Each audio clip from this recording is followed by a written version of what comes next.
GoNat 2025, 13th and 14th of September, SS Convention, Shamshabad. నమస్తే, welcome to Suman TV. నేను విష్ణు. ప్రస్తుతంతో పాటు certified financial planner Ram Prasad గారు ఉన్నారు. వారితో మాట్లాడదాం. సార్ నమస్తే. సార్ రామ్ ప్రసాద్ గారు. నమస్తే విష్ణు గారు. సార్ రామ్ ప్రసాద్ గారు, ఇవాళ ఒక మెగా ఎపిసోడ్ లాగా, స్పెషల్ ఎపిసోడ్ లాగా మీ ఆఫీస్లో షూట్ చేస్తాం. అంటే రెగ్యులర్గా ఇప్పుడు మా ఆఫీస్లో చేస్తుంటాము. 4 years నుంచి అది రెగ్యులర్ ప్యాటర్న్ అయిపోయింది. సో ఇవాళ ఏంటంటే కొంచెం ఆడియన్స్కి ఒక కొత్తదనం అందించాలన్న ఉద్దేశంతో ఇవాళ షూటింగ్ ప్రోగ్రామ్ సో మొత్తానికి మీ ఆర్పి వెల్త్ ఆఫీస్లో అయితే పెట్టుకోవడం జరిగింది. సో ఇక టాపిక్ విషయానికి వస్తే, లాస్ట్ ఒక 7-8 months బ్యాక్ ఎన్ఆర్ఐ ఇన్వెస్ట్మెంట్స్కి సంబంధించి మనకు వీడియో చేయడం జరిగింది. అంటే ఎన్ఆర్ఐలు ఇండియాలో అగ్రికల్చరల్ ల్యాండ్స్ కొనకూడదు, వ్యవసాయ స్థలాలు కానీ పొలాలు కానీ అదేవిధంగా ఫామ్ హౌస్లు కొనకూడదు అంటే ఒక వీడియో చేసాం. ఆ వీడియోకి సంబంధించి ఫీడ్బ్యాక్ పెద్ద ఎత్తున, అంతా ఒక మిశ్రమ స్పందన వచ్చింది. అదేవిధంగా అబ్రాడ్లో సెటిల్ అయిన చాలామంది కూడా ఆ వీడియోని చూడడం, వాళ్ళు కూడా వాళ్ళ అభిప్రాయాన్ని అక్కడ వ్యక్తం చేశారు. అండ్ నా విషయానికి వస్తే, అండ్ మా అపార్ట్మెంట్లో మా నైబర్స్ ఎవరైతే ఉన్నారో ఆవిడ హైకోర్టులో అడ్వకేట్ అనమాట. సో ఆవిడ కూడా ఆ వీడియో చూసి, విష్ణు చాలా మంచి కంటెంట్ ఆడియన్స్కి మీరు కన్వే చేశారు, విదేశాల్లో స్థిరపడిన వాళ్ళకి ఈ వీడియో చాలా ఇన్ఫర్మేటివ్గా ఉంది, అండ్ మేము కూడా అబ్రాడ్లో సెటిల్ అయిన మా ఫ్రెండ్స్, అంటే మా ఫ్రెండ్స్కి మా పిల్లలు కూడా ఈ వీడియో పంపించడం జరిగిందంటూ కూడా ఆ వీడియోకి సంబంధించిన ఇన్ఫర్మేషన్ ఏదైతే ఉందో చాలా యూస్ఫుల్గా ఉందని చాలా మంది చెప్పడం కూడా జరిగింది. సో అయితే మొత్తానికి ఆ వీడియోలో మనం ఏం మాట్లాడుకున్నాము అంటే, ఎన్ఆర్ఐలు వ్యవసాయ స్థలాలు పొలాలు ఫామ్ హౌస్లు కొనకూడదని మాట్లాడుకున్నాం కాబట్టి, బట్ ఎన్ఆర్ఐలు అంటే అబ్వియస్గా పెద్ద ఎత్తున రియల్ ఎస్టేట్లో ఇన్వెస్ట్మెంట్స్ చేయాలని చాలా ఇంట్రెస్ట్గా ఉంటారు. సో కాబట్టి మరి వ్యవసాయ స్థలాలు పొలాలు కొనకూడదని చెప్పారు కదా, మరి నగరాల్లో పట్టణాల్లో రియల్ ఎస్టేట్లో ఇన్వెస్ట్ చేయాలి అంటే మరి ఎన్ఆర్ఐలకు ఉన్న ఆప్షన్స్ ఏంటి అసలు? తప్పకుండా మనం చెప్పింది ఏంటంటే, as for FEMA A NRI కూడాను అగ్రికల్చర్ ల్యాండ్ కానీ ప్లాంటేషన్ ల్యాండ్ కానీ ఫామ్ హౌస్ కానీ కొనకూడదని చెప్పాం. దాన్ని చెక్ చేసుకోండి అని చెప్పాం. చాలా మంది ఓపిక లేక ఎన్ఆర్ఐ కొనుక్కోవచ్చు, ఓసీఐ కొనకూడదు, అక్కడ సిటిజన్షిప్ వస్తే కొనకూడదు అన్నారు. అలా కాదు, నో ఎన్ఆర్ఐ ఎవరు కూడా ఇండియాలో అగ్రికల్చర్ ల్యాండ్ కానీ ప్లాంటేషన్ ల్యాండ్ కానీ ఫామ్ హౌస్ కానీ కొనడానికి వీల్లేదు. అలా కొన్న పక్షంలో అది ఫెమా వైలేషన్ అవుతుంది, ఆర్బీఐ వస్తుంది, ఈడీని కూడా ఇంట్రడ్యూస్ చేస్తుంది, ఎన్ఫోర్స్మెంట్ డైరెక్టరేట్ యాక్షన్ తీసుకుంటుంది. దానికి penalty 3 times of the transaction value will be పెనాల్టీగా చేస్తారు. సో చెప్పాం, చాలామంది ఒప్పుకోలేదు, చెక్ చేసిన వాళ్ళకి వచ్చాయి, కొంతమంది మెసేజ్ పెట్టారు, ఓకే పర్ఫెక్ట్. అయితే మనకి ఎన్ఆర్ఐ అంటే ఇక్కడ ఇండియాలో రియల్ ఎస్టేట్ కొనుక్కోవాలి, చాలామంది కొంటారు. రియల్ ఎస్టేట్లో ఉన్న ఆప్షన్స్ కమర్షియల్ ప్రాపర్టీస్ కొంటున్నారు, రెసిడెన్షియల్ ప్రాపర్టీస్లో అపార్ట్మెంట్ కొంటారు, విల్లాస్ ఎక్కువగా కొంటారు. ఎన్ఆర్ఐస్ విల్లాస్ కొంటారు. వీటిలో ఏది కొనాలి అంటే అసలు ముందు కొనాలని ఫిక్స్ అయిపోయారు కదా, మనం ఆపలేం కదా. స్థలం కొనాలా, విల్లా కొనాలా, గేటెడ్ కమ్యూనిటీలో ఫ్లాట్ కొనాలా అంటే నేనైతే స్థలం తప్ప వేరేది కొనుక్కోమని చెప్తాను. స్థలం తప్ప ఏది? నగరాల్లో పట్టణాల్లో సిటీస్లో. ఎందుకంటే స్థలాలు యాజ్ పర్ కొన్ని స్టాటిస్టిక్స్ ప్రకారం లీగల్ డిస్ప్యూట్స్లో ఉన్న ఎక్కువ స్థలాలు ఎన్ఆర్ఐ స్థలాలే. వాళ్ళేమో విదేశాల్లో సెటిల్ మీ బ్రోకర్ మంచోడే, సేల్ చేసేది మంచోడే, కానీ మీరు అక్కడ ఉండకపోవడం వలన ఎవరైనా లీగల్ ఇష్యూ డిస్ప్యూట్లోకి తీసుకెళ్ళిపోవచ్చు. ఒక స్థలాన్ని తీసుకెళ్తే ఎన్ఆర్ఐకి అతనికి టైం ఉండదు, అతను ఇక్కడ ఉండదు కాబట్టి చాలా ఇబ్బంది పడతారు. ఓకే, దాన్ని ఎవరొకరు కబ్జా చేయడము, రకరకాల ఇబ్బందులు ఉంటాయి, జరపటము, మనం రెగ్యులర్ గా మానిటర్ చేయకపోతే చేయలేం కదా. గతంలో ఒక ఎన్ఆర్ఐ వచ్చారు, ఆయన ఒక దగ్గర స్థలం కొన్నారు. ఈ నెల లోపల ఆ స్థలంలో వేరే వాడు గడ్డి కోసుకుంటున్నారు, గడ్డి పోసేడు వాడు కోసుకుంటున్నాడు గడ్డి. ఈయన వెళ్ళి ఎవరు ఇక్కడ గడ్డి కోస్తున్నావు ఏంటి అంటే, పలానా నరసింహారావు గారి స్థలం కదా, ఆయన డబ్బులు ఇచ్చారని కోసుకున్నా అన్నాడు. ఆయన ఏమి లీగల్గా ఎవరు కబ్జా చేయలే, వేరే అతను తన స్థలాన్ని వేరే అతను గడ్డి కోసుకోవడానికి ఇచ్చాడు, ఆయన గడ్డి కోసుకుంటున్నాడు. ఈయనకి ప్యాక్ అయిపోద్ది కదా, ఇంకా ఏం అనలేడు కదా. ఎలా ఇచ్చారు, ఎప్పటి నుంచి అంటే ఇది 3వసారి, ఈసారి నాకు కౌలు పెంచాడు అంటే దీనికే ఈ బిట్టే రెసిడెన్షియల్ మధ్యలో బిట్టే గడ్డి పోసుకోవడానికి ఇచ్చాడు, గడ్డి పెంచుకోవడానికి. ఈసారి ఇంకా పెంచాడు, ఈసారి నేను పోయినని చెప్పాడంట. ఈయనకి భయం వేసి వచ్చి మళ్ళీ వీళ్ళ బామ్మరిని తోడు తీసుకుని పోయాడు. పోయి ఎవరైతే ఆయనకి ఇచ్చాడో ఆయన కలిసాడు. ఆయన అన్నాడు, మరి మీరు తీసుకున్నప్పుడు పక్కన ఎవరికైనా చెప్పాలి కదా సార్, కబ్జా చేస్తే ఏంటి పరిస్థితి, కాబట్టి నేనే ఇచ్చాను, ఎవరు వస్తారులే అని చెప్పేసి, నేను చూశాను కాబట్టి మీదే స్థలం, నేనేం ఆక్యుపై చేయలే, అది అలా ఉంటే పాడైపోద్దని చెప్పేసి నేనే ఇచ్చాను, మీరే తీసుకోండి అని అంట. అంటే ఎంత డేంజర్లోకి వెళ్ళిపోయాడు. కొనటమే కాదు, దాన్ని కాపాడుకోవడం కూడా రావాలి కదా. మనకు అక్కడికి వెళ్ళే టైమే లేనప్పుడు మీరు వచ్చేదే 15-20 రోజులకి ఏదని తిరుగుతారు? అత్తగారి ఇంట్లో 2 రోజులు, అమ్మగారి ఇంట్లో 2 రోజులు, మిగిలిన 18 రోజులు టూర్ అని వేసుకుంటాం. ఎప్పుడు వెళ్ళే స్థలాలు చూస్తాం. సరే అలా ఉండి స్థలం కబ్జాలకి ఏం గురి కాదు పెద్దగా, ఇప్పుడు చాలా రెగ్యులేటరీ బాగుంది. అయినప్పటికీ కూడాను ఒక స్థలం కొంటే నీకు వచ్చే రిటర్న్ ఎంత? అధమ పక్షాన 6 ఏళ్ళకి రెట్టింపు అవుద్ది అనుకుంటా, అంతే. అంతకంటే గొప్పగా ఏం పెరగదు. 6 ఏళ్ళకి రెట్టింపు అవుద్ది అంటే 6 ఏళ్ళకి అంటారు, మేము కొన్ని 2 ఏళ్ళకి రెట్టింపు అయిందని అనుకునేవారన్నా. అయి ఉండొచ్చు, అది స్టాండర్డ్ కాదు కదా. మళ్ళీ 2 ఏళ్ళకి రెట్టింపు అవుద్దా? అవదు. లేదు మేము పెరగలేదంటే అది కూడా స్టాండర్డ్ కాదు. ఒక లాంగ్ టర్మ్ చూసినప్పుడు ప్రతి 6 ఏళ్ళకి మీరు కొన్న స్థలం రెట్టింపు అవుతుంది. 6 ఏళ్ళకి రెట్టింపు అంటే రూల్ ఆఫ్ 72 ప్రకారం 12% వచ్చినట్టు కదా. 12% కదా, 12% కదా. 6 years డబుల్ అంటే అది గుర్తుపెట్టుకోండి. మీరు ఎమోషన్ మాట్లాడద్దు, డబుల్ అయిపోద్ది గొప్పగా అయిపోద్ది అని 12 ఇస్తుంది. మనం గతంలో ఒక వీడియో చేసాం, దాని మీద కూడా కాంట్రవర్సీ ఏంటి, అపార్ట్మెంట్ 10 yearsలో డబుల్ వద్దు అంటే కదా.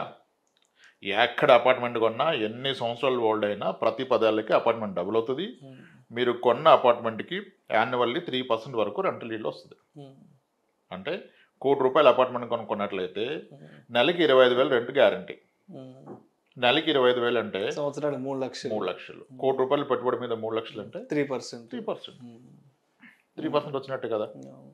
ఎస్, కాబట్టి rental yield is more in apartment, ఒక గేటెడ్ కమ్యూనిటీలో. అక్కడ మీకు ఇంక లీగల్ ఇష్యూ ఎక్కడ వస్తుంది కదా. అయినా ఇప్పుడు మనకి ప్రాపర్టీ మేనేజ్మెంట్ సర్వీస్ వచ్చాయి, వాళ్ళే టెనెంట్ని పట్టుకొస్తారు, అంతా చూస్తారు, మీకు ఛార్జ్ చేస్తారు 5, 8, 10%. మెయింటెనెన్స్ రిపేర్లు అంతా వాళ్ళే చూసుకుంటారు. మీరు అక్కడ ఉన్న డబ్బులు మీ అకౌంట్లో పడిపోతాయి. ఓకే, కంపేర్ టు స్థలం అపార్ట్మెంట్ బెస్ట్. విల్లా ఒక డిఫరెంట్ కాన్సెప్ట్. విల్లాకి ఏమవుద్దంటే that is a huge capital, అంటే రెంటల్ ఈల్డ్ తక్కువగా ఉంటుంది. ఎంత గేటెడ్ కమ్యూనిటీ విల్లా అయినా. ఇప్పుడు మొన్న ఒక క్లయింట్ చెప్తున్నారు, ఆయన రెండుకుంటున్నాడు ఎక్కడ కోంపల్లి వైపు. అతను ఉండే విల్లా, రెంట్కుండే విల్లా మార్కెట్ వాల్యూ 12 కోట్లు. వాళ్ళ ఓనర్ 12 కోట్లు పెట్టుకున్నాడు. ఇతను కడుతున్న రెంట్ ₹1,00,000 నెలకి. ఈయన ఒక సివిల్ కాంట్రాక్టర్. నాకు జాలేస్తుంది సార్ మా ఓనర్ని చూస్తే, 12 కోట్లు పెట్టుకొని ₹1,00,000 రెంట్కి ఇచ్చాడు. ఇంకా అంతే సార్ అంటాడు. అంటే సంవత్సరానికి 12 లక్షలే కదా, అంటే 1% వస్తుంది. 1% రెంట్. ఇంకో లాజీ చెప్పాడు, మా ఓనర్ ఇంటీరియరే 50 లక్షల వరకు పెట్టాడు సార్, కానీ ఆయనకు అర్థం కాని ఏంటంటే 7 yearsలో ఇంటీరియర్ పాడైపోతుంది సార్ అన్నాడు. అంటే మళ్ళీ 50 లక్షలు వెనక్కి పట్టాలి కదా, అసలు నేను కట్టే రెంట్ ఎంత ఉంటుంది సార్ అన్నాడు. అంటే మనం అంటే విల్లా కొనుక్కొని మీరు ఉంటే పర్ఫెక్ట్, మీరు రావడానికి ఇంకా టైం పడుతుంది అన్నప్పుడు ముందే అంత మనీ బ్లాక్ చేద్దానికి వచ్చే రెంట్ రేట్లు తక్కువ కదా, 1% కదా.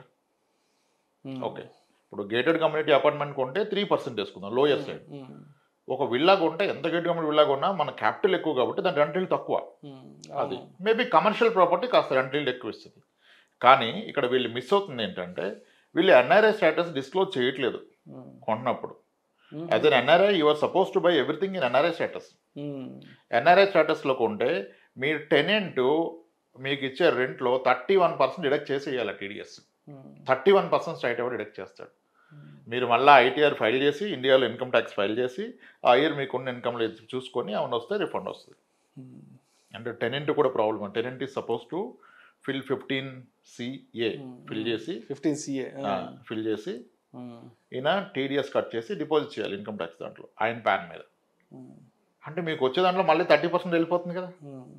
అంటే ఏమొస్తుంది ఇప్పుడు విల్లా అనుకోండి, వచ్చేది 1%, దాంట్లో మళ్ళీ 35% పోతే 60 paise, 0.60% per year return on your investment.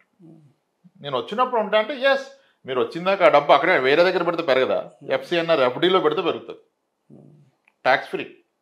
NRE శాస్త్రంలో కనుక మీరు ఇన్వెస్ట్ చేస్తే bank FD 1 year to 10 years మధ్యలో FD చేసుకోవచ్చు ఎన్ఆర్ఈ అకౌంట్ నుంచి. That risen the tax exempted. ఈ ప్రాపర్టీ పెరుగుతుంది, అంత మాత్రం మీ డబ్బు పెరిగినప్పుడు మీరు చాయిస్ ప్రకారం కొనుక్కోవచ్చు కదా. ఈ లోపు ట్రెండ్ మారిపోతుంది కదా. ఎన్ని డెవలప్మెంట్స్ వస్తున్నాయి, ఎంత టెక్నాలజీ వస్తుంది. సో మీ పేరెంట్స్ ఉంటానుకోనండి, మీ ఇన్లాస్ ఉంటానుకోనండి, కానీ యాజ్ అ పెట్టుబడి కొనడానికి ఆలోచించండి. You do calculation.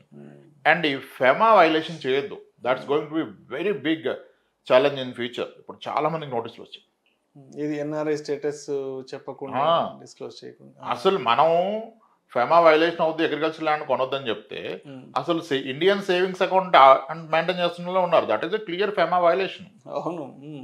దాన్ని ఎన్ఆర్ఓ స్టేటస్ లో కూడా చేంజ్ చేసుకోవాలా. ఇంకొకటి గొప్ప గొప్ప పెద్ద పెద్ద అమౌంట్ ఇన్వెస్ట్ చేస్తున్నారు సేవింగ్స్ అకౌంట్ నుంచి. ఇవి రీపార్టేషన్ అవ్వవు. అంత పెద్ద మొత్తాలు పెట్టారు. రేపు మీరు ఇండియా వస్తారన్న గ్యారంటీ ఉందా? రాను మినికి వంట తగ్గిపోతుంది. అవును. NRI is not non resident Indian, is a non returning Indian. ఇంక రాడు. నాన్ రిటర్నింగ్ 90% రారు. రాను తగ్గిపోతుంది. ఎందుకంటే హైదరాబాద్ లో ఉన్న మనమే పక్కన మన డిస్ట్రిక్ట్ హెడ్ క్వార్టర్స్ కి వెళ్ళడానికి సంవత్సరానికి ఒక్కసారి కూడా వెళ్ళలేకపోతున్నాం. అంత టైం కూడా స్పెండ్ చేయలేకపోతున్నాం. అదే అమెరికా నుంచి రావాలంటే లక్షలు ఫ్లైట్ ఎక్స్పెన్సెస్ పెట్టుకొని రావాలి, మళ్ళీ ఊరు వెళ్ళాలి. ఇదంతా అయ్యే పని కాదు.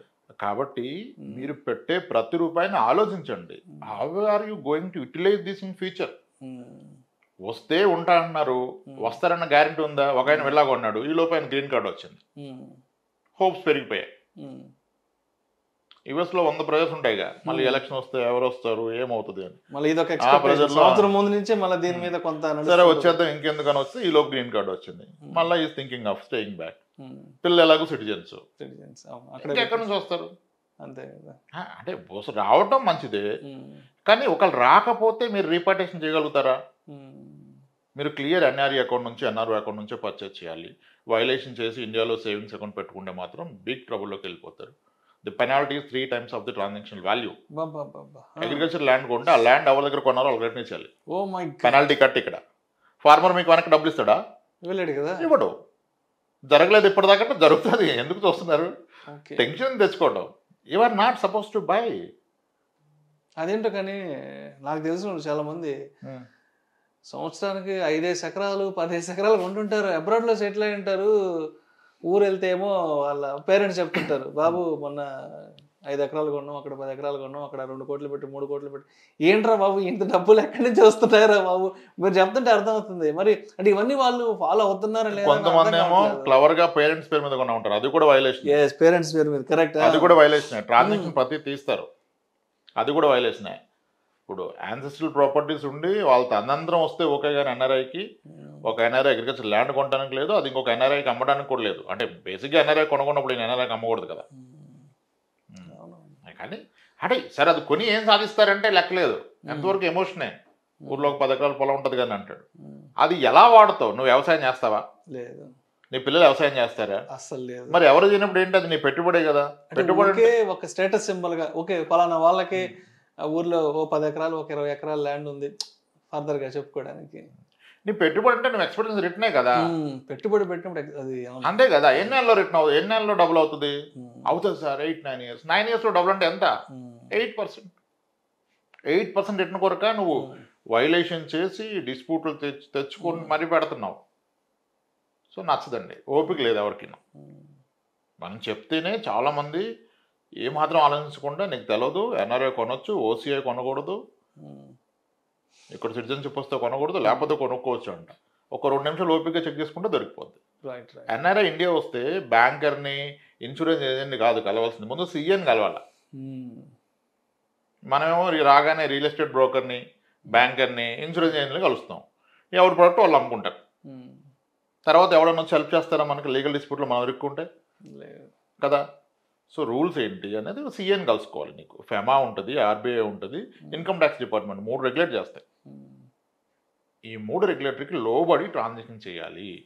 దాన్ని సరిగా చెప్పగలిగిన వాళ్ళు ఒక సీనియర్ మోస్ట్ సీఎని ఖచ్చితంగా కన్సల్ట్. ఏ ఎన్ఆర్ఐ వచ్చినా ఎటువంటి పెట్టుబడి ఇండియాలో పెట్టదలుచుకున్నా భవిష్యత్తులో ఇబ్బంది ఉండకూడదు, ఆరోగ్యం పాడు చేసుకోకూడదు అంటే ఒక సీఏని కన్సల్ట్ అయ్యి, సీఏలు కూడా అందరికి తెలకపోవచ్చు, వాళ్ళు తెలుసుకొని చెప్తారు. చెప్తారు ఎందుకంటే వాళ్ళ ప్రాక్టీస్లో తక్కువ కదా ఎన్ఆర్ఐ కేసెస్. అది డెఫినెట్గా ప్రతి ఎన్ఆర్ఐ ఇండియాలో సీఎని పెట్టుకోవాలండి.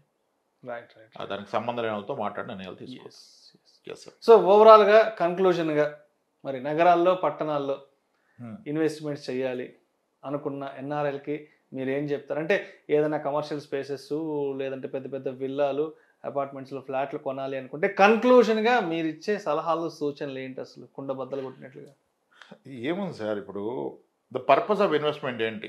ఎవడో పిల్లనివ్వట్లేదు అని కొనుక్కుంటే వాళ్ళకి ఏది ఇస్తే పిల్లలు ఇస్తారు అది కొనుక్కున్నావు. వెరీ అంతే కదా. ఇప్పుడు పూర్ బ్యాక్గ్రౌండ్ నుంచి వచ్చాడు, కష్టపడి ఆడికి వెళ్ళాడు, ఎవడు నమ్మట్లా, ఇంకా అవతరాలు ఇలాగే ఉన్నాయి, ఇక్కడ ఏం చూసిస్తాం, నువ్వు సంపాదించని గ్యారంటీ ఏంటి అంటారు. పోనీ ఇల్లు వాకిలన్నా చూపించాలంటారు పెద్దలు చెప్తారు. ఇల్లు వాకిలు అందరికి ఉంది, అదొకటి ఎట్లా సరిపోద్ది అంటే అప్పుడు నువ్వు ఊర్లో కమర్షియల్ కాంప్లెక్స్ కొను, లేదా మంచి ఇల్లు కొని మీ పేరెంట్స్ని మార్చు, అంటే నీ పర్పస్ అది. లేదా అంతా సెటిల్ అయిపోయి వైఫ్ అండ్ హస్బెండ్ వర్కింగ్, మంచి డబ్బులు ఇన్కమ్ ఉంది, నువ్వు ఎందుకు కొంటున్నావు? పెరగడానికి ఎంత పెరుగుతుంది అలా లెక్కేసుకోవాలి కదా. నీకు వస్తున్న ప్రతి ఇన్కమ్ 30% టీడీఎస్ కట్ చేస్తారు. టీసీఎస్ టీడీఎస్ అంటారు. అసలు ఎన్ఆర్ఐ ఒక ప్రాపర్టీ అమ్మితే కూడా నీకు టీడీఎస్ కట్ చేసేస్తారు. మళ్ళీ దాన్ని ప్రాపర్గా కొనరు, సేవింగ్స్ అకౌంట్ నుంచి కొంటారు, అది రీపేటేషన్ అవదు. ప్రాపర్గా ఎన్ఆర్ఓ నుంచి కొంటే ఎన్ఆర్ఈ అయితే నో డౌట్ తీసుకెళ్ళిపోవచ్చు. ఎన్ఆర్ఓ నుంచి కొన్నట్లయితే మళ్ళీ దానికి ఒక $1 million స్కీమ్ ఉంటుంది. ఆ స్కీమ్ ద్వారా రీపేటేషన్ చేసుకోవచ్చు. దానికి కూడా మళ్ళీ ఫైల్ చేయాలి. CAS to give 15 CB. అంటే 15 CB ఇవ్వాలంటే ఆ ప్రాపర్టీ లీగల్గా ఉన్నావు, ఎలా కొన్నావు, దానికి టిల్లేట్ అన్ని ట్యాక్సెస్ పే చేసినట్టుగా వెరిఫై చేసి ఇస్తారు. అప్పుడు will able to take 1 million back. మరి ఇక్కడికి ఎవరు రానప్పుడు, ఎవరు ఇక్కడ ఉన్నప్పుడు ఇక్కడ ఎందుకు? నీ క్లారిటీ ఉందంటే నీ పర్పస్ని బట్టి ఇన్వెస్ట్మెంట్. అంటే జబ్బుని బట్టి మందు ఏది టేస్ట్గా ఉంటుందంటే ఏం చెప్పలేము. నీ జబ్బు ఏదో తెలిస్తే మందు తీసుకోవచ్చు, కానీ మీ 3 మందుల్లో ఏది తీయగా ఉంటుంది సార్ తాగుతానంటే ఎవరేం చేయలేరు. Thank you sir. Thank you so much Ramprasad గారు. ఎన్ఆర్ఐలు నగరాల్లో పట్టణాల్లో ఇన్వెస్ట్మెంట్స్ చేయాలి అంటే ఎటువంటి జాగ్రత్తలు తీసుకోవాలి, అదేవిధంగా చట్టానికి సంబంధించినటువంటి ఎటువంటి రూల్స్ ఫాలో అవ్వాలి, మరీ పర్టికులర్గా ఇన్వెస్ట్మెంట్స్ చేసేటప్పుడు ఫైనాన్షియల్ ఎక్స్పర్ట్స్ని ఎస్పెషలీ సిఎస్ని ఏ విధంగా కన్సల్ట్ అవ్వాలి, వారి వైపు నుంచి ఎటువంటి సలహాలు సూచనలు తీసుకోవాలి అనే అంశం గురించి చాలా చక్కగా ఎన్ఆర్ఐలు అందరికీ ఉపయోగపడే విధంగా చాలా మంచి విశ్లేషణ మన ప్రేక్షకులకు అందించారు. Thank you so much Ramprasad గారు. సుమన్ టీవీలో మీ పర్సనల్ అండ్ బిజినెస్ ప్రమోషన్స్ కోసం కింది నెంబర్కి కాంటాక్ట్ చేయండి.